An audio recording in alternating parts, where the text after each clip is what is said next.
Hola, me llamo Robin y el mes pasado cumplí 27 años. Ese día lo cambió todo. Acababa de firmar un contrato de $6 millones con los Chicago Bulls.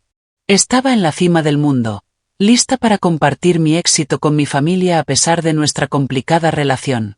Lo que jamás imaginé es que mi hermana Vanessa me empujaría por las escaleras movida por los celos. Y mucho menos pensé que despertaría sola en una cama de hospital, abandonada por mi propia sangre. Antes de contarte cómo pasé de firmar un contrato que me cambiaría la vida a abrir los ojos en un hospital, dime desde dónde me estás viendo. Déjame un comentario, dale like al vídeo y suscríbete si quieres escuchar historias que demuestran que la familia no siempre es la que lleva tu misma sangre. Crecí en un barrio de clase media en Boston con mis padres, Kenneth y Linda, mi hermana mayor Vanessa, que ahora tiene 32 años, y mi hermano menor Noah, que tiene 23. Desde afuera, parecíamos la familia americana perfecta. Pero las apariencias engañan.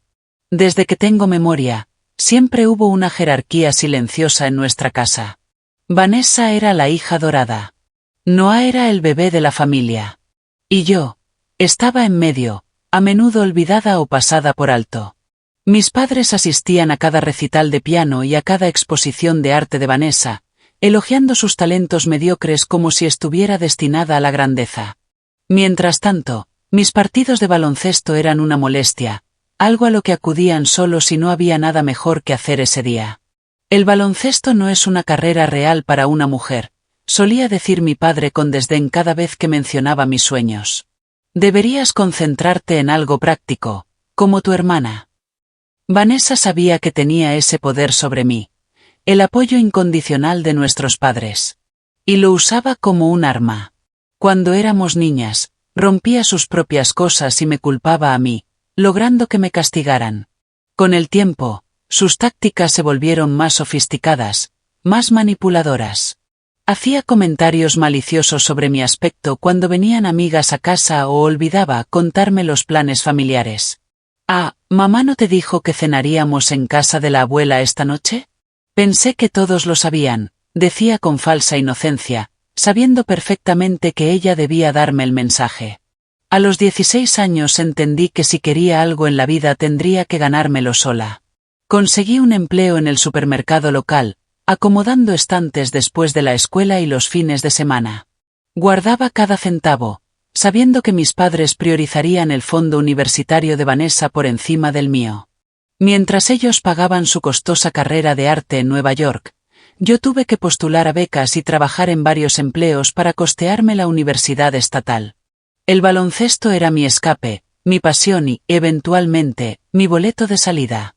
Practicaba durante horas después de clases, muchas veces sola en la cancha comunitaria, perfeccionando mi técnica con incontables repeticiones.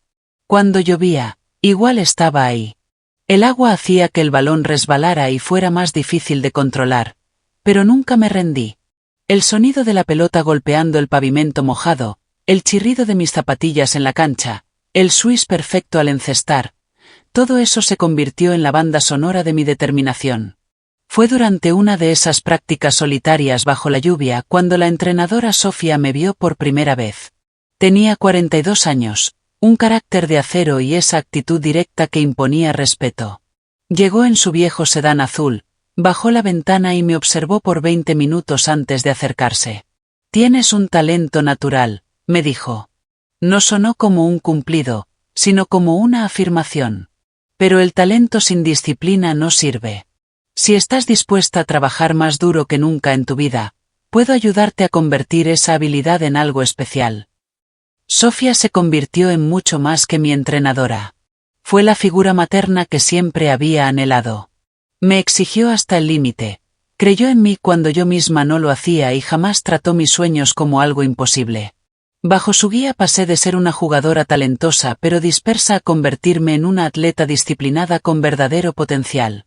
En mi último año de secundaria, los cazatalentos universitarios comenzaron a aparecer en mis partidos.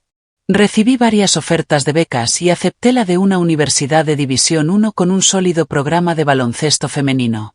Mis padres apenas reconocieron el logro. «Supongo que eso nos ahorrará algo de dinero», comentó mi madre cuando les mostré la carta de beca, como si ese fuera el único valor de lo que había conseguido. En la universidad conocí a Marcus. Él estaba en su primer año de Derecho cuando nos cruzamos, literalmente, en la cafetería del campus. Yo iba apurada rumbo a un entrenamiento, y él estaba enterrado en un libro de Derecho Constitucional. Nuestro choque terminó con mi bebida deportiva derramada sobre sus apuntes. Esperaba que se enojara, pero en lugar de eso me regaló una sonrisa que me hizo latir el corazón más rápido. Ahora tengo excusa para reescribir esto, bromeó señalando las páginas manchadas de morado. La verdad, estaba buscando cualquier razón para tomarme un descanso. Marcus era distinto a cualquiera que hubiera conocido. Venía de una familia cariñosa y solidaria, y no podía comprender la dinámica que yo le describía con la mía. A menudo me escuchaba incrédulo cuando le contaba historias de mi infancia. Eso no es normal, Robin, me decía. Las familias se apoyan, se levantan mutuamente, no se destruyen entre sí. Con el apoyo emocional de Marcus y la guía constante de Sofía, florecí en la universidad. Me convertí en una jugadora estrella, rompí varios récords de la escuela y capté la atención de los cazatalentos profesionales. Mi carrera en gestión deportiva me daba un plan alternativo, pero mi corazón estaba decidido. Quería jugar profesionalmente. Mientras tanto, mi familia mantenía el mismo patrón de indiferencia. En 4 años, fueron solo a 2 de mis partidos universitarios. Vanessa había regresado a casa tras fracasar como artista en Nueva York. Trabajaba en una galería local, quejándose constantemente de lo poco valorado que era su talento. Noah seguía los pasos de mi padre estudiando negocios y ya empezaba a mostrar el mismo desdén hacia mi carrera. A pesar de su falta de apoyo, yo seguía decidida a triunfar, no para demostrarles que estaban equivocados, sino para demostrarme a mí misma que era digna del sueño que había perseguido por tanto tiempo. Cada rechazo, cada comentario despectivo, cada partido al que no fueron, solo alimentaba mi determinación. Llegaría lejos con o sin ellos. Al entrar en mi último año de universidad, con cazatalentos profesionales asistiendo con frecuencia a mis partidos y mi nombre sonando en las conversaciones sobre la nueva generación de estrellas del baloncesto femenino, empecé a creer que todos esos años de esfuerzo, todos esos días lluviosos en la cancha, todas esas madrugadas y noches de entrenamiento estaban por fin a punto de dar frutos. Lo que no sabía entonces era que mi mayor desafío no vendría de la cancha, sino de las personas que se suponía que debían quererme. Las personas que compartían mi sangre, pero no mis sueños. Aquellos que preferían verme fracasar antes que triunfar a mi manera. El partido que lo cambió todo fue la final del Campeonato Nacional Universitario. Íbamos perdiendo por 2 puntos con solo 10 segundos en el reloj. El balón llegó a mis manos en la línea de 3, y de pronto el tiempo pareció detenerse. Podía ver cada opción, la posición de cada jugadora, como si la cancha se hubiera convertido en un tablero de ajedrez y pudiera anticipar cada movimiento. Amagué un pase a mi compañera de la derecha, giré hacia la izquierda y lancé el balón justo cuando sonaba la bocina. La pelota voló describiendo un arco perfecto, y el estadio entero quedó en silencio. Cuando atravesó la red con un swish impecable, la multitud estalló en un rugido que todavía escucho en mis sueños. Habíamos ganado el campeonato, y yo había anotado la canasta decisiva. Ese momento fue capturado por decenas de cámaras, repetido en canales deportivos de todo el país. Y de repente, mi nombre estaba en boca de todos. 3 cazatalentos se me acercaron después del partido, tarjetas en mano, promesas de futuros brillantes flotando en el aire entre nosotros. El más insistente fue el de los Chicago Bulls, un equipo que llevaba varias temporadas en declive y buscaba sangre nueva para revitalizar su plantilla. Su oferta inicial era buena, pero Marcus, que acababa de aprobar el examen de abogacía y trabajaba en un bufete especializado en derecho deportivo, me aconsejó negociar.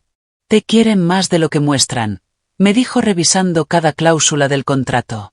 «Esto es solo su posición inicial. Podemos presionar para conseguir mejores condiciones». Las negociaciones se extendieron durante 3 meses de ofertas y contraofertas. Cada vez que los Bulls regresaban con una nueva propuesta, Marcus la revisaba al detalle, marcando los puntos donde aún podíamos mejorar. Fue un tiempo estresante, lleno de incertidumbre y dudas. ¿Y si retiran la oferta?, le pregunté una noche, incapaz de dormir por la ansiedad. ¿Y si estoy exigiendo demasiado y deciden que no valgo la pena? No se van a ir, me aseguró, con una confianza inquebrantable. Eres la mejor novata de esta temporada. Ellos te necesitan más de lo que tú los necesitas a ellos. La entrenadora Sofía también me apoyó sin reservas. Tenía contactos en la liga profesional y me repetía que el interés de Chicago era genuino. Están construyendo su estrategia a tu alrededor, me dijo. Ya están diseñando jugadas pensadas para resaltar tus fortalezas. Confía en mí, no se van a echar atrás. Finalmente, tras lo que pareció una eternidad, llegamos a un acuerdo, $6 millones por 3 años, con bonos por rendimiento que podrían sumar otros 2 millones. Era más de lo que jamás había soñado. Una validación de cada sacrificio, cada hora de práctica, cada momento de duda superado. El día en que firmé el contrato fue irreal. El presidente del equipo, Charles Wilson, una leyenda en el mundo del baloncesto, me dio la bienvenida personalmente a los Chicago Bulls. Las cámaras destellaban mientras nos estrechábamos la mano, y tuve que contener las lágrimas de alegría y alivio para no quebrarme frente a tanta gente importante. Bienvenida a la familia, Robin, dijo Charles, con un apretón firme y una sonrisa sincera. Creemos que vas a llevar a este equipo al campeonato. Al salir de las oficinas de los Bulls, contrato firmado y futuro asegurado, sentí una extraña mezcla de emociones. Orgullo por lo que había logrado. Emoción por lo que estaba por venir. Pero también una tristeza persistente, porque no tenía a nadie de mi familia con quien compartir ese momento. A pesar de años de indiferencia y desdén, una parte de mí seguía anhelando su aprobación, su reconocimiento. Y en ese instante de triunfo, tomé una decisión que cambiaría mi vida de maneras que jamás podría haber anticipado. Decidí volver a casa y compartir la noticia con mi familia, con la esperanza de que quizá ese logro, ese éxito innegable, los hiciera por fin verme. Antes de regresar a Boston, llamé a Marcus desde la habitación del hotel. ¿Estás segura de esto?, me preguntó con evidente preocupación en la voz. ¿Sabes cómo son? No quiero que arruinen este momento para ti. Tengo que intentarlo, respondí. Quizás esta vez sea diferente. Quizás ahora, por fin, se sientan orgullosos de mí. Recuerda que, pase lo que pase, este logro es tuyo. Nadie puede quitártelo. Y yo estoy increíblemente orgulloso de ti, Robin. Sus palabras me reconfortaron, pero aún sentía ese tirón interno, esa necesidad de compartir mi éxito con las personas que más tiempo habían estado en mi vida, aunque nunca me hubieran visto realmente. De camino a casa de mis padres, pasé por varias tiendas escogiendo regalos con cuidado para cada uno. Para mi padre, un reloj caro que llevaba años deseando. Para mi madre, un bolso de diseñador de su marca favorita. Para Vanessa, un collar de una joyería de moda. Para Noah, la última consola de videojuegos de la que no paraba de hablar. En mi mente, imaginaba sus reacciones, la sorpresa, la alegría. No solo por los regalos, sino por la noticia de que yo, la hija olvidada, había logrado algo extraordinario. Tal vez ahora verían que mi camino, aunque diferente del que habían imaginado para mí, era válido y merecía respeto. Mientras conducía hacia la casa en la que crecí, la esperanza y la ansiedad se peleaban en mi pecho. Repetía mentalmente cómo lo diría, cómo contaría lo del contrato, lo del futuro que se abría ante mí. Imaginaba abrazos, felicitaciones, incluso una cena familiar de celebración. Lo que no podía imaginar, lo que jamás vi venir, fue la envidia, el resentimiento y la violencia que me recibirían en lugar de orgullo. Al entrar al camino de entrada de mi antigua casa, no tenía idea de que estaba a punto de enfrentar la traición más oscura de mi vida, de la mano de las personas que deberían haberme amado. El aroma familiar del popurrí de canela de mi madre me golpeó apenas abrí la puerta principal. La casa estaba exactamente igual que siempre. Las fotos familiares alineadas en la pared de la escalera, los muebles gastados pero impecables en la sala de estar. Por un instante, la nostalgia me envolvió. Recordé aquellos momentos de mi infancia en los que todo parecía más sencillo, antes de que la dinámica familiar se volviera tan tóxica. Hola, llamé, dejando en el suelo las bolsas llenas de regalos. ¿Hay alguien en casa?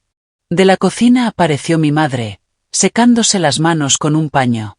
Su expresión pasó de la sorpresa a una sonrisa forzada en cuanto me vio. Robin, no te esperábamos, dijo, con un tono que dejaba claro que mi visita inesperada le resultaba más molesta que agradable. Quería sorprenderlos, respondí, intentando sonar animada, sin dejar que su fría bienvenida apagara mi entusiasmo. ¿Está todos en casa? Tu padre está viendo la televisión en la sala.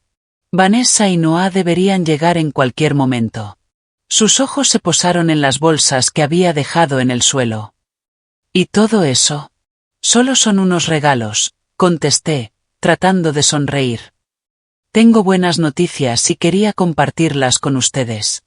Mi padre apareció en la puerta del salón, todavía con el control remoto en la mano, con el gesto ligeramente molesto de quien ha visto interrumpida su rutina. Robin, me saludó con un leve movimiento de cabeza. ¿Qué haces aquí?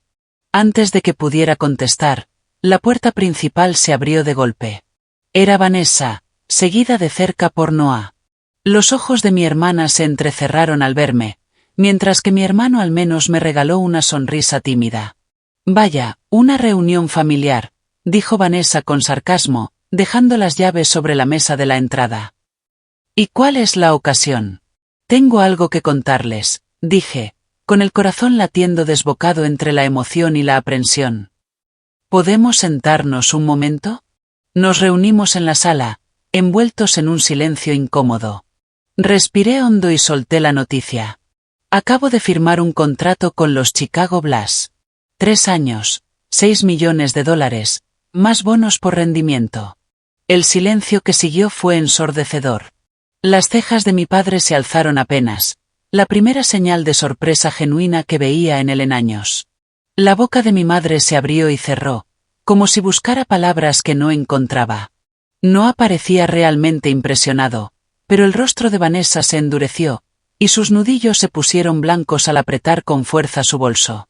¿6 millones? Dijo mi padre finalmente, con incredulidad. Sí, respondí, sacando uno de los regalos de las bolsas. Quería celebrarlo con ustedes. Les traje unos obsequios. ¿Regalos? Repitió mi madre, con la mirada fija en las bolsas. Empecé a repartirlos, explicando por qué había elegido cada uno. Mi padre observaba el reloj con una mezcla de agradecimiento y algo más, algo que parecía resentimiento. Mi madre acariciaba la piel suave del bolso de diseñador, con una expresión que no supe descifrar.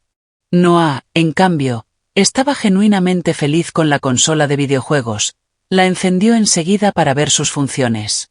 Y luego estaba Vanessa. Abrió la cajita de joyería con parsimonia, miró el collar en silencio sin siquiera tocarlo. Recuerdo que te gustó este diseñador cuando vimos su colección en una revista el año pasado, le dije, esperando que al menos se le suavizara el gesto. En lugar de eso, cerró la caja de golpe y la dejó con cuidado sobre la mesa. «¡Qué detalle!», dijo, con la voz impregnada de veneno. «Debe sentirse bien presumir así, ¿no?» «Vanessa», intervino mi madre, aunque sin verdadera firmeza. «No, mamá, digámoslo de una vez», continuó ella, alzando la voz. «La pequeña Robin vuelve después de firmar un contrato millonario en el baloncesto y cree que puede comprar nuestra aprobación con regalos caros. ¿Es eso lo que pretendes?» Sentí como mis mejillas se encendían de dolor y vergüenza. No es eso lo que intento. Solo quería compartir mi felicidad con ustedes. ¿Tu felicidad?, repitió Vanessa con sorna.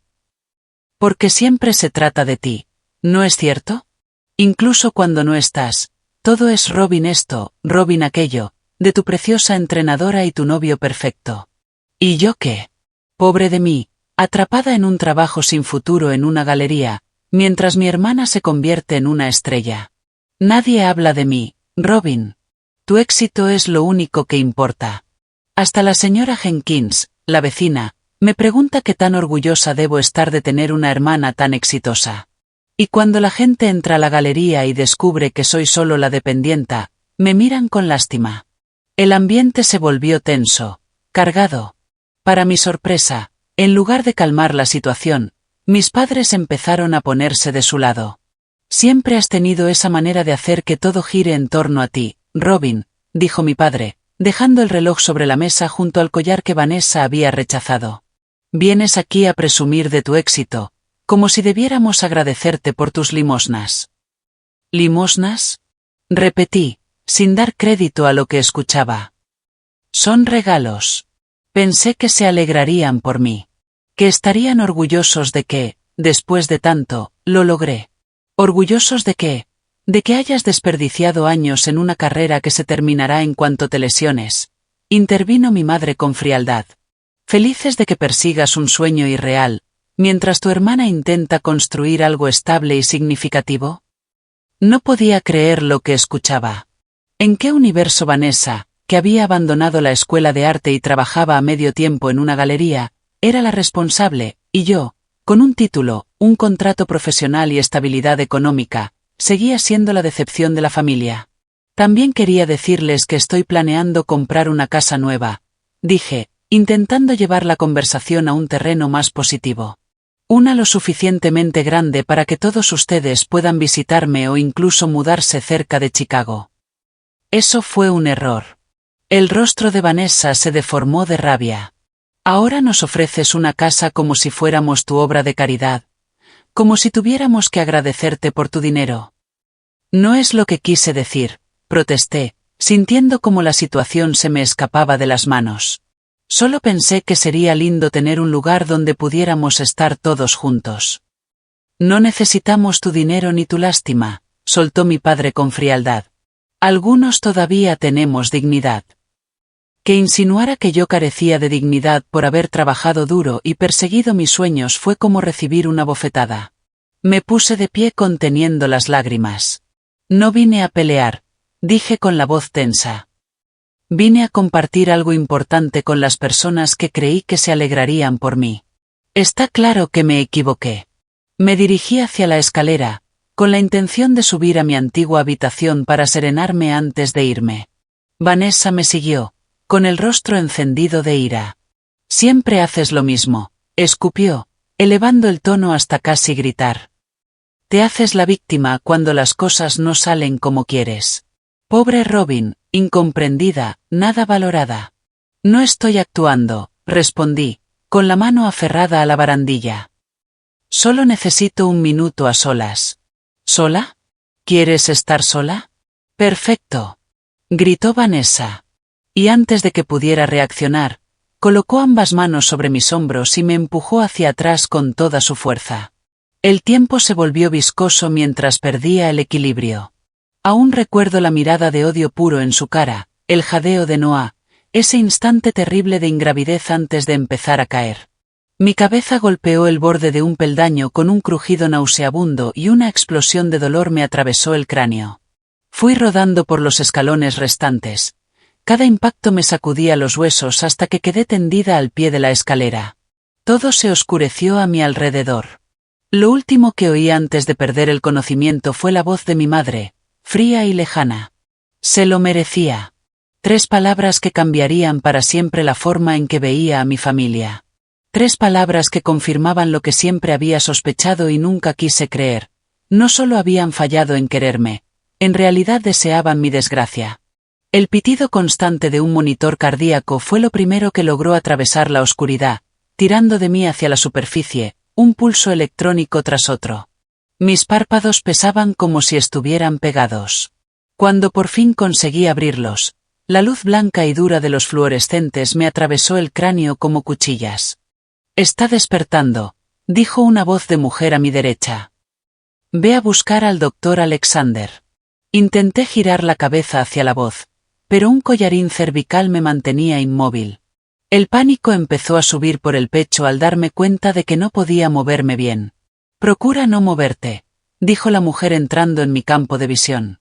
Llevaba un pijama azul de hospital y en su placa se leía, Isabel, R.N. Has tenido un accidente. No fue un accidente, pensé. Mi hermana me empujó. Mi familia lo vio. Intenté hablar, pero tenía la garganta tan seca que solo salió un graznido. Toma, dijo Isabel, acercándome una pajita a los labios. Pequeños sorbos. El agua fue lo más delicioso que he probado. Calmó el desierto de mi garganta. Tras unos sorbos, logré preguntar: ¿cuánto tiempo? Llevas inconsciente 3 días, respondió Isabel con gesto compasivo. ¿Recuerdas lo que pasó? Antes de que pudiera contestar, un hombre alto con bata blanca entró en la habitación con una carpeta en la mano. Señorita Coleman, soy el doctor Alexander. Me alegra verla despierta. Nos tenía preocupados. La siguiente hora fue un borrón de preguntas, exploraciones y noticias devastadoras. Había sufrido una conmoción cerebral severa, 3 costillas rotas, una fractura en la muñeca y un trauma en la columna. El doctor estaba especialmente preocupado por la lesión medular y me explicó que podría tener consecuencias a largo plazo en mi movilidad. ¿Movilidad? Repetí, pensando de inmediato en el baloncesto. ¿Podré volver a jugar? La vacilación del doctor me lo dijo todo antes de que hablara. Es demasiado pronto para afirmarlo. Necesitarás varios meses de fisioterapia y, dependiendo de la evolución, quizá cirugía.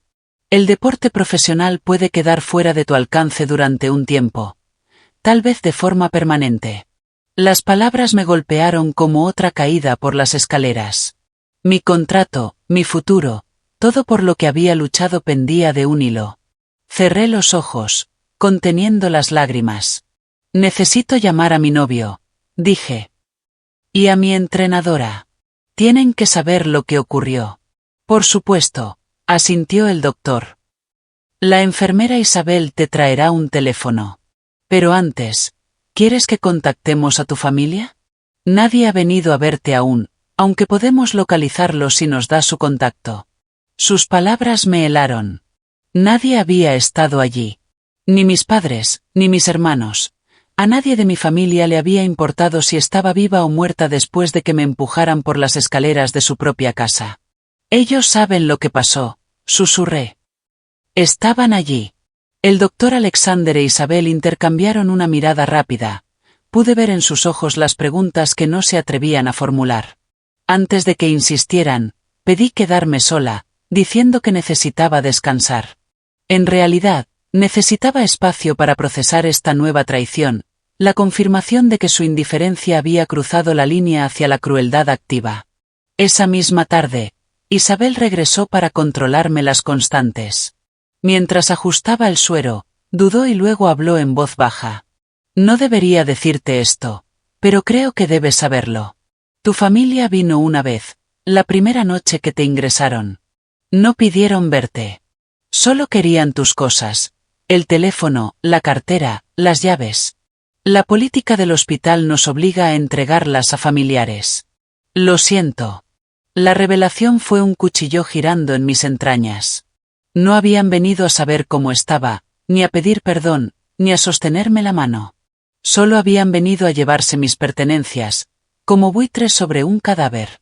Gracias por decírmelo, alcancé a susurrar, y las lágrimas, al fin, empezaron a deslizarse por mis mejillas. Isabel apretó mi mano con suavidad antes de salir y me dejó otra vez sola, con el pitido de los monitores y el peso aplastante del abandono. A la mañana siguiente, la puerta se abrió de golpe y Marcus irrumpió en la habitación, pálido de preocupación. Al verme vendada, amoratada y conectada a varias máquinas, se detuvo en seco.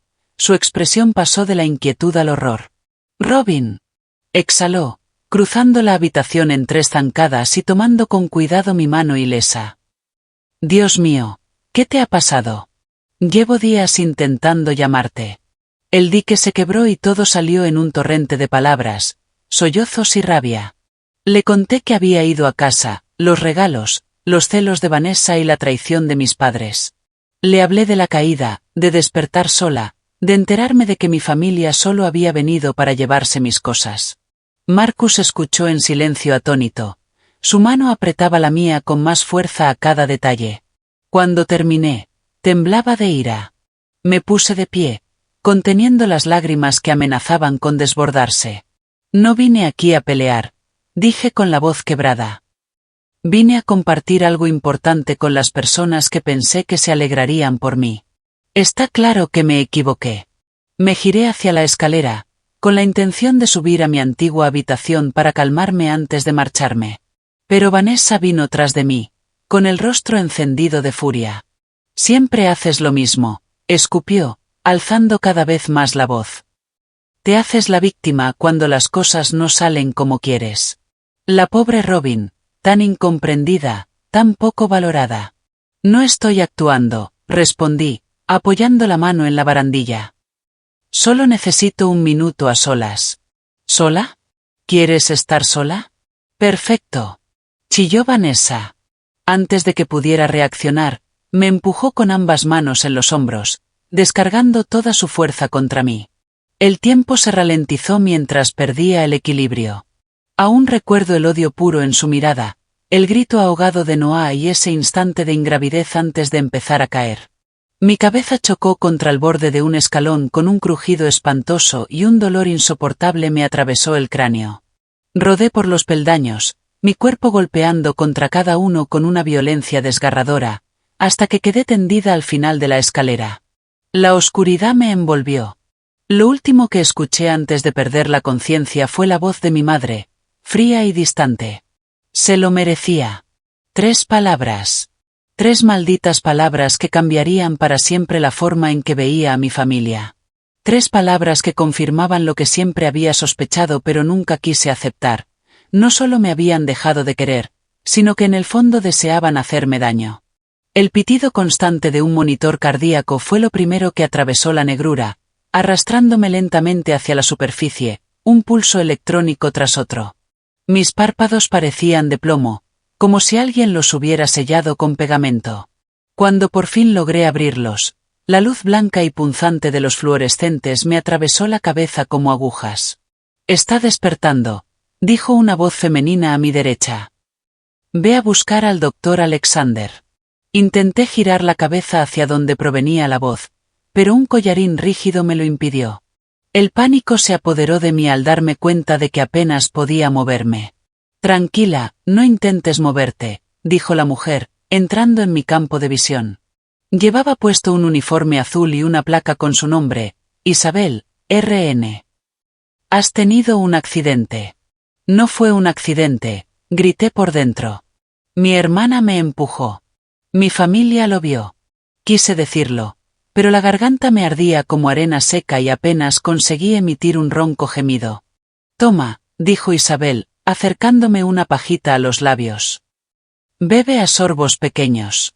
El agua fue lo más delicioso que había probado, refrescando mi garganta reseca. Tras unos cuantos sorbos, reuní fuerzas para preguntar. ¿Cuánto tiempo?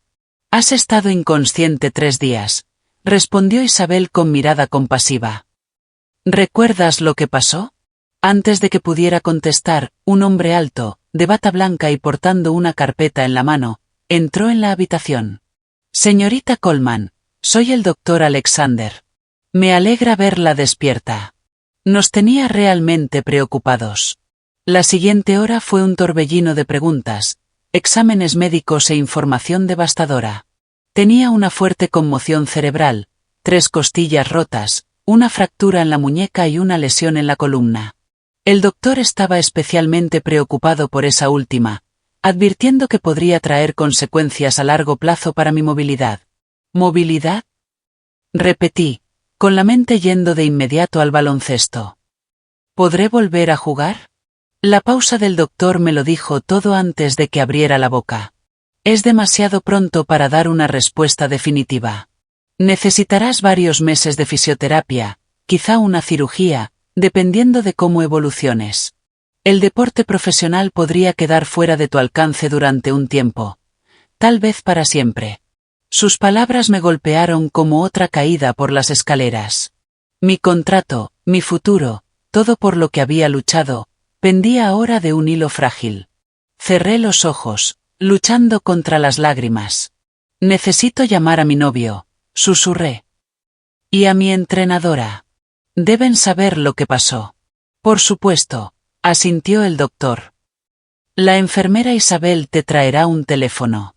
Pero antes, ¿quieres que contactemos a tu familia? Nadie ha venido a verte aún, pero podemos llamarlos si nos da sus datos de contacto. Sus palabras me helaron la sangre. Nadie había venido.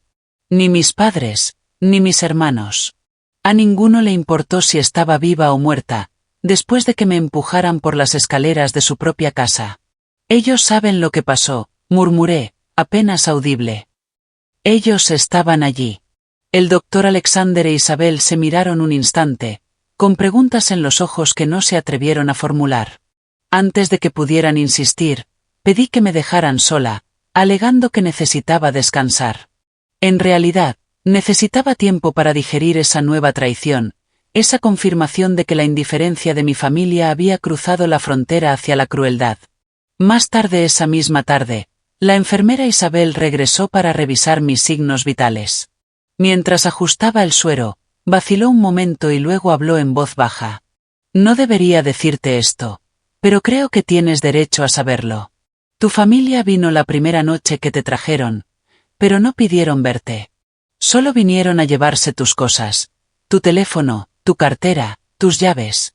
El hospital, por protocolo, tuvo que entregárselas porque son familiares. Lo siento mucho. La revelación me atravesó como un cuchillo girando en el estómago. No habían ido a ver cómo estaba, ni a pedirme perdón, ni a sostener mi mano. Solo se habían presentado para repartirse mis pertenencias, como buitres disputándose un cadáver. Gracias por decírmelo, susurré al fin, y las lágrimas comenzaron a deslizarse por mis mejillas. Isabel me apretó la mano con dulzura antes de salir, dejándome nuevamente sola con el pitido constante de los monitores y el peso asfixiante del abandono. A la mañana siguiente, la puerta se abrió de golpe y Marcus entró corriendo en la habitación, con el rostro pálido de preocupación. Al verme vendada, amoratada y conectada a las máquinas, se detuvo en seco. Su expresión cambió de angustia a horror. «Robin», dijo sin aliento, cruzando el cuarto en 3 zancadas y tomando con cuidado mi mano sana. «Dios mío, ¿qué te pasó? Llevo días intentando llamarte». Entonces, me derrumbé. El dique que contenía mi dolor se rompió, y todo salió en un torrente de palabras, sollozos y rabia. Le conté cómo había vuelto a casa, los regalos, los celos de Vanessa, la traición de mis padres. Le hablé de la caída, de despertar sola, de enterarme de que mi familia solo había ido al hospital para quedarse con mis cosas.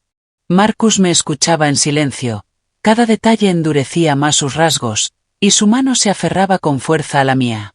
Cuando terminé, él temblaba de ira. «Voy a hacer que paguen por esto», dijo Marcus, con la voz baja y contenida, lo que lo hacía aún más aterrador que si hubiera gritado. «Esto no fue un accidente. Fue un ataque, y ellos te dejaron aquí para morir. Se llevaron mi teléfono», susurré de pronto, dándome cuenta. «¿Tú también intentaste llamarlos?» «Todos los días, desde que no respondiste a nuestra llamada», confirmó Marcus. «Tu número iba directo al buzón, y cuando marqué a la casa de tus padres, tu padre contestó una vez, me dijo que no estabas allí, y después dejaron de responder. Estaba a punto de presentar un reporte de persona desaparecida cuando el hospital finalmente me llamó usando la información de contacto de emergencia que encontraron en tu coche». «¿Mi coche?», pregunté aturdida. Ni siquiera había pensado en él, seguía estacionado en la entrada de la casa de mis padres. Otra pertenencia que seguramente ya estarían planeando reclamar. «Hay algo más», dije, dudando en poner en palabras lo que me atormentaba desde la conversación con el doctor Alexander. «El doctor dice que tal vez no pueda volver a jugar. El contrato, los Blas, todo por lo que trabajamos podría desaparecer». El rostro de Marcus se suavizó. «Déjame a mí preocuparme por el contrato. Tú concéntrate en recuperarte. Lo demás lo resolveremos después». Esa misma mañana, el doctor Alexander regresó para su ronda, trayendo noticias agridulces. «La buena noticia», dijo, revisando mi historial, «es que las tomografías no muestran daño cerebral permanente por la conmoción. La mala es que el trauma en la columna es más grave de lo que pensamos. Definitivamente necesitarás una cirugía para evitar complicaciones a largo plazo». «¿Y el baloncesto?», pregunté, aunque en el fondo ya sabía la respuesta. El doctor bajó un poco la voz. «Los deportes profesionales serán muy difíciles, si no imposibles, después de este tipo de lesión. Incluso con el mejor resultado tras la cirugía y la rehabilitación, el nivel de exigencia física del baloncesto profesional podría causarte problemas serios en el futuro. Asentí, tragando con dificultad. ¿Cuándo puedo operarme? La próxima semana, si todo está en orden. Mientras tanto, debemos empezar mañana mismo con fisioterapia ligera, solo algunos ejercicios para evitar la atrofia muscular.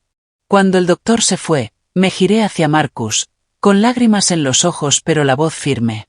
No solo me hicieron daño. Me robaron mi carrera, mi futuro. Todo lo que construí se esfumó en un instante, porque Vanessa no soportaba verme triunfar. Lo sé, dijo Marcus, apretando mi mano. Y vamos a hacer que paguen por cada cosa que hicieron. Sofía ya está en conversaciones con la directiva de los Blas. Puede que haya opciones para ti en el equipo, incluso si no puedes jugar. Puestos de entrenadora, desarrollo de talento, trabajo en la oficina. Nada está decidido aún. Esa misma tarde, el detective Rivera del Departamento de Policía de Boston llegó para tomar mi declaración. Era un hombre serio, de mirada bondadosa, de esos que lo han visto todo pero aún no han dejado que la dureza les devore el corazón. Quiero que quede claro lo que está denunciando, dijo después de escuchar mi relato completo. Usted afirma que su hermana la empujó deliberadamente por las escaleras con la intención de causarle un daño grave, y que sus padres no solo no buscaron atención médica inmediata, sino que además robaron sus pertenencias personales y sus fondos. Sí, respondí con firmeza. Y hay testigos. Mi hermano Noah estaba allí. Él lo vio todo. El detective tomó nota. Entiendo. Vamos a entrevistar a todas las partes involucradas. ¿Tiene alguna otra evidencia que respalde su declaración? Marcus intervino. Tenemos los registros bancarios y de tarjetas de crédito que muestran transacciones no autorizadas después de que Robin fuera hospitalizada. Además, el hospital tiene constancia de que sus familiares recogieron sus pertenencias, pero nunca preguntaron por su estado. Eso establece claramente el robo. El detective Rivera asintió con gravedad. La agresión será más complicada de probar sin pruebas directas o testigos dispuestos a colaborar. Quizás haya algo más, dije, mientras una imagen surgía de golpe en mi mente. La señora Jenkins, nuestra vecina. Su cámara de seguridad apunta hacia la puerta de nuestra casa. Si estaba grabando esa noche, puede que captara a Vanessa y a mí a través de la ventana.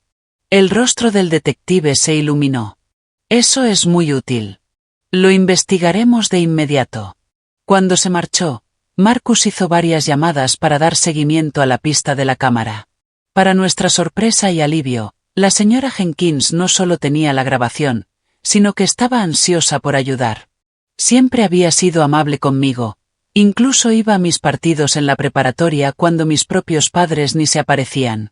Dice que la cámara captó perfectamente la entrada de tu casa, incluso parte del pasillo junto a la ventana, me informó Marcus después de hablar con ella.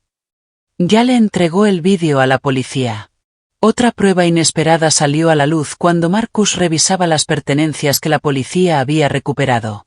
Mi teléfono, ese que mi familia se había llevado y que los agentes habían recuperado del coche, había estado grabando audio en el momento del incidente. Debiste activar la aplicación de notas de voz sin darte cuenta, antes de la discusión, me explicó Marcus, con un brillo contenido de emoción en la mirada mientras reproducía el archivo. El sonido no era perfecto, pero lo suficiente claro para reconocer cada palabra. Primero, las acusaciones furiosas de Vanessa. Luego, la fría desaprobación de mis padres. Y, finalmente, lo más demoledor. Siempre haces lo mismo. Te haces la víctima cuando las cosas no salen como quieres. Pobre Robin, tan incomprendida, tan poco valorada. No estoy actuando en nada.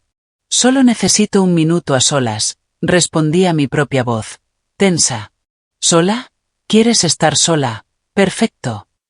Se escucharon ruidos de lucha, mi grito mientras caía, los golpes sordos de mi cuerpo contra los escalones, y al final, la voz helada de mi madre. Se lo merecía. Le siguió la respuesta igualmente escalofriante de mi padre. Coge su cartera y el teléfono. Necesitamos sus tarjetas y contraseñas antes de que alguien más se meta. La grabación continuaba unos minutos más, captando cómo planeaban acceder a mis cuentas y qué versión darían sobre mi ausencia. Esto es incluso mejor que un testimonio, dijo Marcus, con los ojos abiertos por la intensidad. Son ellos mismos, con sus propias palabras. No solo no te ayudaron después del ataque, sino que planearon robarte mientras estabas inconsciente.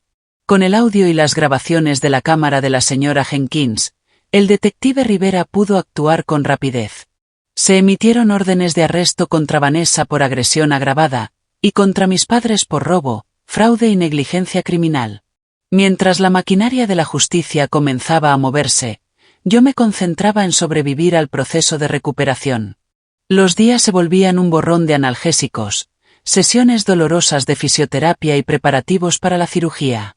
Sofía dividía su tiempo entre el hospital y las reuniones con la directiva de los Chicago Bulls, luchando por salvar lo que pudiera de mi contrato. Están siendo comprensivos con tu situación, me contó después de una de esas largas reuniones. Están explorando opciones para ofrecerte un contrato modificado. Podrías tener un puesto en la organización mientras te recuperas, y si logras volver a la cancha, reactivarían el contrato de jugadora. Era la noticia más esperanzadora que había recibido desde que desperté. Un pequeño rayo de luz en medio de tanta oscuridad. 5 días después de recuperar la conciencia, justo cuando terminaba una sesión de fisioterapia, la enfermera Isabel entró apresurada a la habitación con el rostro alarmado. Tu familia está aquí, me dijo en un susurro nervioso. Todos. Están exigiendo verte. Dicen que todo ha sido un malentendido respecto a la investigación policial. Seguridad está intentando contenerlos en el vestíbulo, pero están armando un escándalo. Mi ritmo cardíaco se disparó. El monitor junto a mi cama comenzó a pitar con rapidez, delatando mi creciente ansiedad.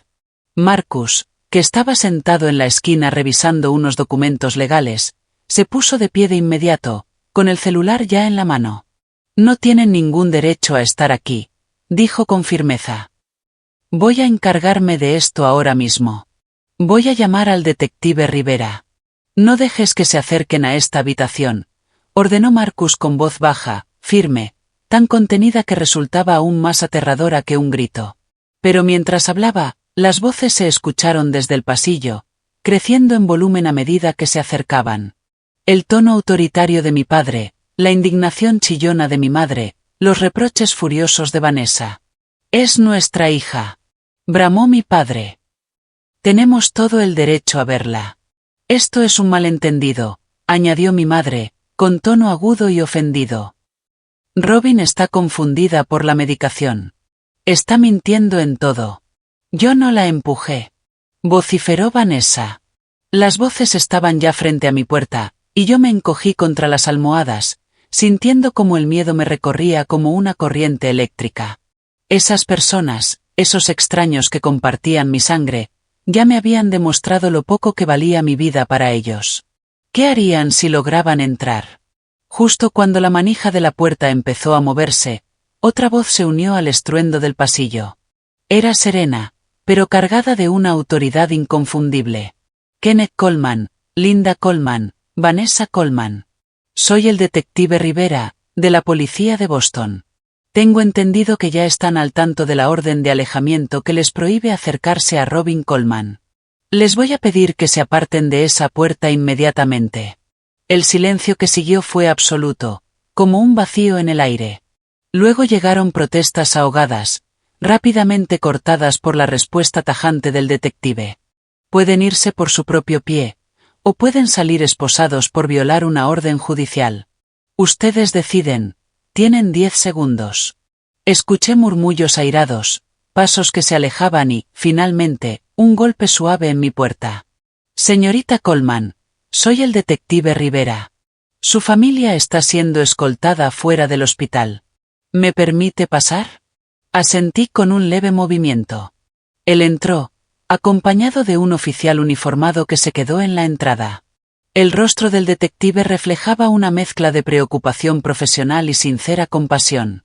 ¿Está bien?, preguntó. Asentí otra vez, aunque mis manos aún temblaban. Gracias por llegar tan rápido. Por fortuna ya venía de camino para actualizarla, respondió él. Hemos concluido la investigación y la fiscalía ha decidido seguir adelante con todos los cargos. Su familia será procesada formalmente la próxima semana. Con lo que acaba de suceder aquí, no me sorprendería que el juez les negara la fianza, al menos a su hermana. Fue una pequeña victoria, pero inmensa para mí. Por primera vez, mi familia enfrentaría consecuencias reales, algo que probablemente nunca habían imaginado. Cuando el detective Rivera se retiró, prometiendo dejar a un agente vigilando la puerta mientras yo permaneciera en el hospital, una oleada de sentimientos me invadió. Alivio, porque el peligro inmediato había pasado. Satisfacción, porque al fin se haría justicia. Pero también una tristeza profunda por lo que podría haber sido, por la familia amorosa que siempre había deseado y que, ahora lo sabía, jamás tuve. Marcus regresó a mi lado y me tomó la mano con suavidad. Ya casi termina, me dijo en voz baja. Pronto no podrán hacerte más daño. Nunca va a terminar, susurré, sintiendo el peso de la realidad hundirse en mis hombros. Siguen siendo mi familia. Las personas que me criaron, las que se suponía que debían quererme. ¿Cómo voy a superar eso? Construyendo algo mejor, contestó con firmeza. Rodeándote de quienes de verdad se preocupan por ti, que celebran tus logros en lugar de resentirlos. Creando una nueva familia, basada en el amor y el respeto, no en la sangre. Lo miré. Ese hombre había dejado todo para estar conmigo, peleaba con cada recurso a su alcance por mi bienestar. Y en ese instante me di cuenta de algo. Quizás ya había empezado a construir esa nueva familia. Y aunque había perdido tanto, lo que estaban haciendo era algo digno de atesorar. El día de la audiencia llegó 6 semanas después de mi caída. 2 semanas antes me habían operado de la columna. La cirugía había sido un éxito, pero yo seguía débil y con un dolor constante. Los médicos me aconsejaron no asistir al tribunal. Temían que el esfuerzo físico y el estrés emocional fueran demasiado para mi recuperación. Pero yo estaba decidida. Necesitaba estar allí. Mirarlos a los ojos mientras enfrentaban las consecuencias de lo que me hicieron. No se trata de venganza, me repetía una y otra vez. Se trata de defenderme. De dejar claro que ya no voy a ser la víctima. ¿Estás segura de esto? Preguntó Marcus esa mañana, ayudándome a sentarme en la silla de ruedas que sería mi compañera durante un buen tiempo. Nadie te culparía si quisieras seguir el juicio a distancia. Necesito estar allí. Respondí sin dudar. Quiero que me vean. Quiero que sepan que no lograron romperme, aunque lo intentaron con todas sus fuerzas. La sala del tribunal estaba repleta cuando llegamos.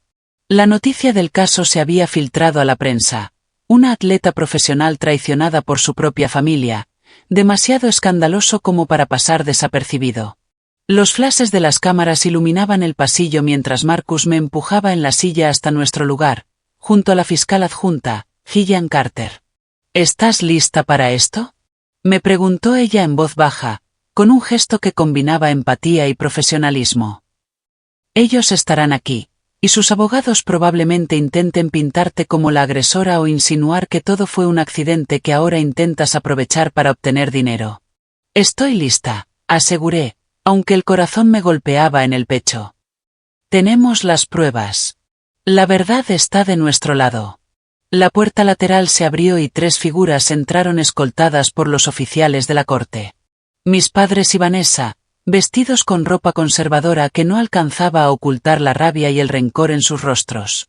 Los vi más pequeños, menos imponentes que en mis recuerdos. Solo eran personas comunes que habían cometido algo extraordinariamente cruel. Al tomar asiento en la mesa de la defensa, sus miradas recorrieron la sala hasta posarse en mí. El rostro de mi padre se endureció como piedra. El de mi madre se desvió, incapaz, o tal vez reacia, a sostener mis ojos. Vanessa, en cambio, me miró directamente. En su expresión se mezclaban la arrogancia y un destello inesperado, miedo. La audiencia comenzó con la lectura formal de los cargos. Vanessa fue acusada de agresión agravada. Mis padres enfrentaban cargos de robo, fraude, negligencia criminal y conspiración. Los tres se declararon no culpables, como era de esperar. La fiscal Carter presentó una a una las pruebas que habíamos reunido, la grabación de la cámara de seguridad de la señora Jenkins, donde se veía claramente a Vanessa empujándome, el audio de mi teléfono, captando no solo la agresión sino también la frialdad de mis padres y su plan para robarme, los registros bancarios con los retiros y cargos fraudulentos, y los informes médicos que documentaban mis lesiones y la falta de auxilio de mi familia. Durante la presentación de las pruebas, no aparté la vista del rostro de mi familia. Mi padre mantenía una expresión estoica, aunque su mandíbula se tensó visiblemente cuando reprodujeron la grabación de audio. Mi madre se secaba los ojos con un pañuelo, fingiendo ser la madre afligida, aunque en el hospital no había mostrado ni una pizca de preocupación real por mí. La fachada desafiante de Vanessa comenzó a resquebrajarse a medida que las pruebas se acumulaban, y poco a poco la soberbia fue reemplazada por un pánico que no podía ocultar. Los abogados defensores hicieron lo posible. Alegaron que el empujón había sido una reacción del momento durante una discusión familiar, que mis padres se habían llevado mis pertenencias solo para resguardarlas, que todo estaba siendo exagerado. Pero sus argumentos sonaban débiles, desesperados, como ramas secas que se quiebran con el más leve peso, frente a la contundencia de las pruebas que los señalaban. En medio de aquel ambiente cargado, la puerta del tribunal se abrió con suavidad y una figura familiar entró discretamente, tomando asiento en la última fila. Era Charles Wilson, presidente de los Chicago Bulls, el mismo hombre que semanas antes me había estrechado la mano y me había dado la bienvenida al equipo en lo que ahora parecía otra vida. Cuando nuestras miradas se cruzaron, él asintió con seriedad. Su sola presencia era un apoyo silencioso que me transmitía más de lo que las palabras podían expresar. Llegado el momento de discutir la fianza, la fiscal adjunta Carter se levantó con firmeza. Señoría, los acusados ya demostraron su disposición a dañar a la víctima y a aprovecharse de su estado vulnerable para beneficiarse económicamente. Intentaron violar la orden de alejamiento forzando la entrada a su habitación en el hospital. Representan una amenaza constante para su seguridad y para su recuperación. Para mi sorpresa, el juez asintió con gravedad y dictó su decisión: fianza denegada para los tres acusados. Permanecerían en custodia hasta el juicio, que podría tardar meses en celebrarse. Cuando los oficiales de la corte se acercaron para llevárselos, mi padre me miró por fin de frente. Su rostro era una mezcla de furia y algo más, tal vez vergüenza. Luego, su mirada se desvió hacia el fondo de la sala, donde Charles Wilson observaba en silencio. Su expresión se descompuso y lo escuché exclamar, lo bastante alto para que todos lo oyeran: «Dios mío, es Charles Wilson. El presidente de los Chicago Bulls está aquí». El murmullo recorrió el tribunal como un viento repentino. Mi padre parecía comprender, al fin, el alcance de lo que había hecho. No solo me había traicionado a mí, había puesto en juego mi carrera, mi nombre y mi futuro con una de las franquicias más importantes del baloncesto. Mi madre, al seguir su mirada, soltó un gemido ahogado y se tambaleó, obligando a un oficial a sostenerla. Vanessa, en cambio, se quedó inmóvil, con el rostro desencajado y sin color, como si la magnitud de sus actos acabara de caerle encima con todo su peso. Por un instante, nuestras miradas se cruzaron. Y allí, en sus ojos, vi algo que jamás había visto: un arrepentimiento genuino. No por haber sido descubierta, ni por las consecuencias legales, sino quizás, solo quizás, por lo que me había hecho a mí, a su propia hermana. Cuando los tres fueron conducidos fuera de la sala, sentí la mano de Marcus apretando suavemente mi hombro. «Se acabó», murmuró con ternura. «Al menos, esta parte». Pero en el fondo sabía que no era así. El juicio aún estaba por venir, y después me esperaba un camino mucho más largo. El de la recuperación física, el de reconstruir mi vida y mi carrera desde las ruinas que mi familia había dejado atrás. Sin embargo, por primera vez desde que desperté en esa cama de hospital, sentí una pizca de cierre. El fin de un capítulo. El inicio de otro. Cuando la sala se vació, Charles Wilson se acercó hasta donde Marcus y yo lo esperábamos. Extendió su mano con un gesto solemne. «Señorita Coleman», dijo con voz grave pero amable, «en nombre de la organización de los Chicago Bulls, quiero expresarle todo nuestro apoyo en este momento tan difícil. Gracias por venir, respondí, genuinamente conmovida por el gesto. Sé que el equipo debe de estar reconsiderando mi contrato después de lo de mi lesión. En realidad, contestó él, esbozando una leve sonrisa, esa es parte de la razón por la que estoy aquí. Hemos seguido de cerca tu situación y ya hemos tomado una decisión. Aunque tu carrera como jugadora esté en pausa, queremos ofrecerte un puesto como asistente de desarrollo de jugadores, con todos los beneficios médicos y una versión modificada de tu contrato original. Y si llega el momento en que puedas volver a la cancha, las puertas estarán abiertas para ti. La oferta fue tan inesperada, tan generosa, que por un instante me quedé sin palabras. Después de todo lo ocurrido, la traición, las pérdidas, el dolor, alguien estaba apostando por mi futuro, por mis capacidades, por mi valor como persona y como profesional. No sé qué decir, murmuré al fin, con los ojos llenos de lágrimas. Di que sí, me animó Charles. Los Blas necesitan a personas como tú, Robin. Gente con determinación, con corazón, con la capacidad de superar la adversidad. Esas cualidades no desaparecen solo porque no puedas jugar ahora. Entonces sí, respondí, dejando que una sonrisa se abriera paso entre las lágrimas. Absolutamente sí. Al salir del tribunal, una multitud de reporteros se agolpaba al pie de las escaleras. Los flashes iluminaban cada rincón, los micrófonos se estiraban hacia mí como si quisieran arrancarme palabras. Marcus comenzó a empujar mi silla hacia una salida lateral para evitar el acoso, pero le puse la mano en el brazo. No, le dije en voz baja. Quiero hablar con ellos. Quiero contar mi historia con mis propias palabras.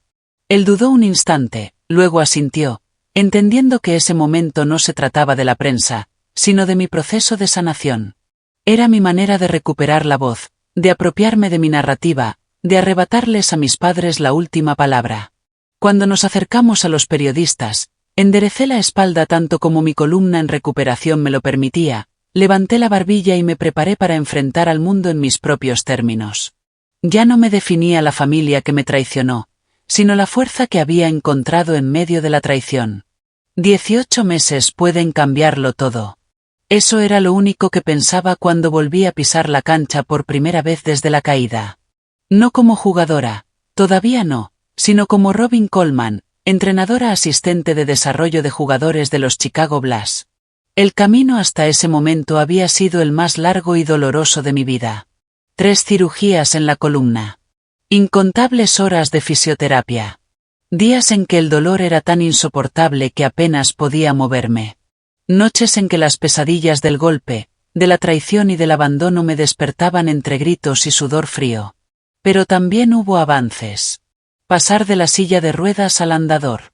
Del andador a las muletas. De las muletas al bastón. Y, finalmente, apenas el mes pasado, dar mis primeros pasos sin ayuda en más de un año. Pasos temblorosos, inseguros, pero míos. El juicio concluyó 6 meses después de la audiencia. Vanessa fue condenada a 5 años de prisión por agresión agravada, con posibilidad de libertad condicional a los 3. Mis padres recibieron 3 años de cárcel cada uno, además de la orden de devolver el dinero que habían robado. La compensación económica no significaba nada para mí. Lo que realmente me importaba era el reconocimiento público de su culpa, el registro oficial de lo que habían hecho. Eso, para mí, lo era todo. No volví a hablar con ninguno de ellos desde aquel día en el tribunal. Mi madre me escribió varias cartas desde prisión, llenas de autocompasión y acusaciones veladas de que yo había orquestado su caída. Después de la tercera, dejé de leerlas. Mi padre, por su parte, nunca se dignó a contactarme. Su orgullo le impedía siquiera un intento hipócrita de reconciliación. Pero Noah me sorprendió. Mi hermano menor, el mismo que estuvo presente la noche de la agresión pero no hizo nada, el que no me defendió pero tampoco participó en el robo, se puso en contacto conmigo a través de Marcus 6 meses después del juicio. Sé que no merezco tu perdón, escribió. Me quedé de brazos cruzados mientras te lastimaban. Fui un cobarde. Pero quiero que sepas que estoy intentando cambiar. He cortado todo lazo con mamá, papá y Vanessa. Estoy yendo a terapia para entender por qué participé en su forma de tratarte durante tanto tiempo. No espero que me dejes volver a tu vida, pero necesitaba decirte que lo siento. De verdad lo siento. No respondí de inmediato. No sabía si podía, o si debía, dejar que algún miembro de mi familia de sangre regresara a mi vida. Sin embargo, con el tiempo, y después de hablarlo con Marcus y con mi propia terapeuta, acepté tener un encuentro cuidadosamente supervisado en un lugar neutral.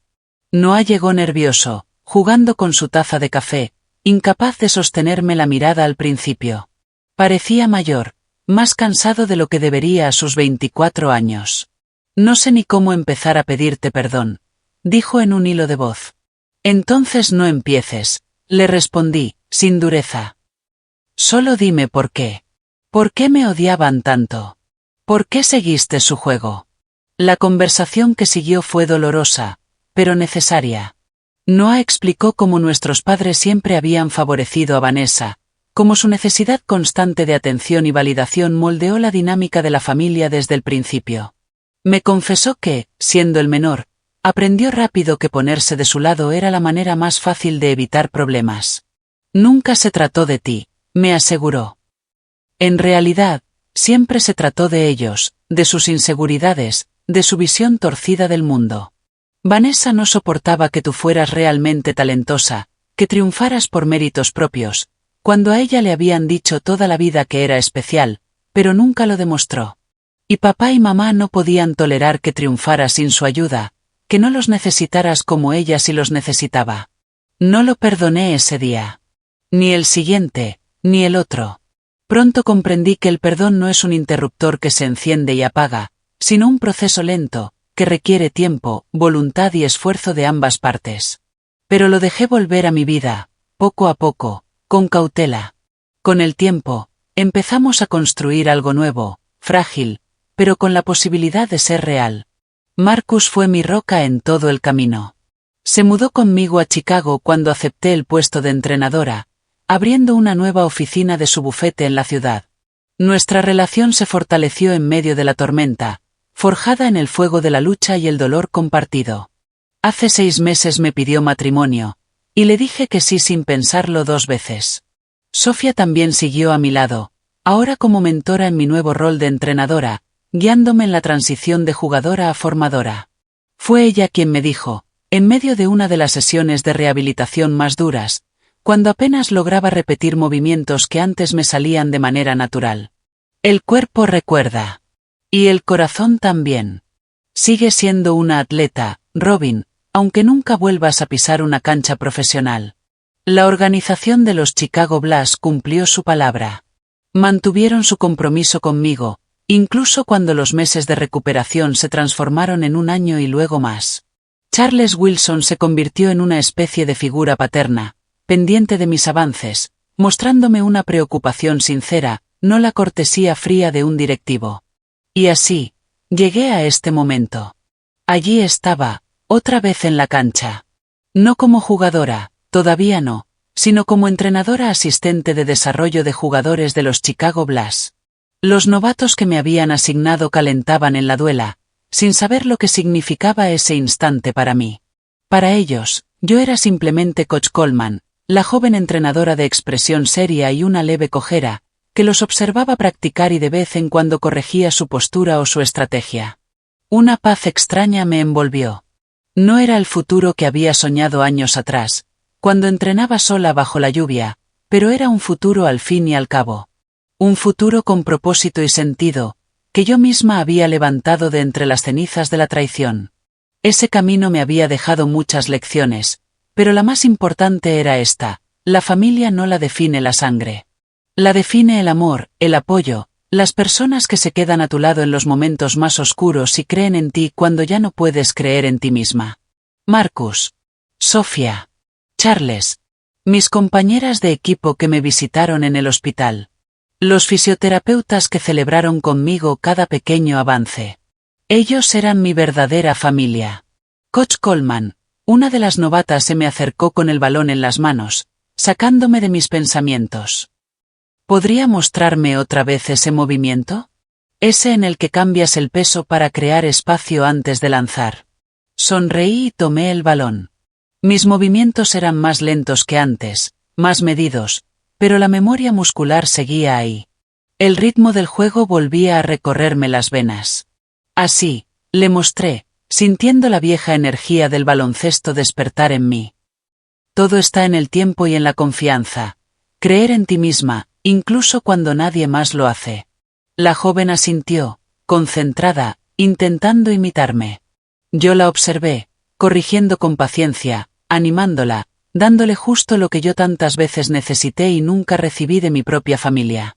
Esa misma noche, Marcus y yo nos sentamos en el balcón de nuestro departamento, con la vista puesta en el horizonte iluminado de Chicago. El sol se ocultaba lentamente y yo, con el corazón lleno de emociones, le confesé. Creo que, por fin, estoy en paz con lo que pasó.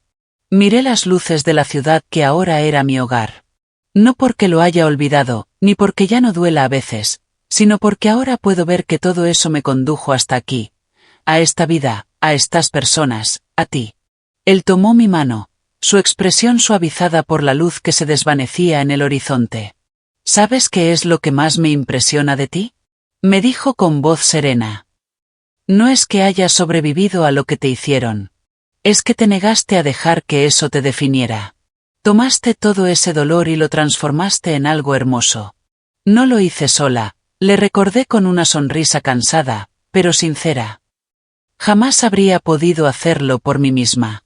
Y nadie debería tener que hacerlo, respondió él, apretando mi mano con fuerza. Ese es el punto, ¿no? No estamos hechos para enfrentar los desafíos de la vida en soledad. Estamos hechos para levantarnos unos a otros, para ser mejores juntos de lo que podríamos ser separados. La oscuridad fue cayendo poco a poco, y las luces de la ciudad comenzaron a titilar como estrellas caídas sobre la tierra. Pensé en el largo camino que me había traído hasta ese momento, en la familia que había perdido, y en la familia que había encontrado.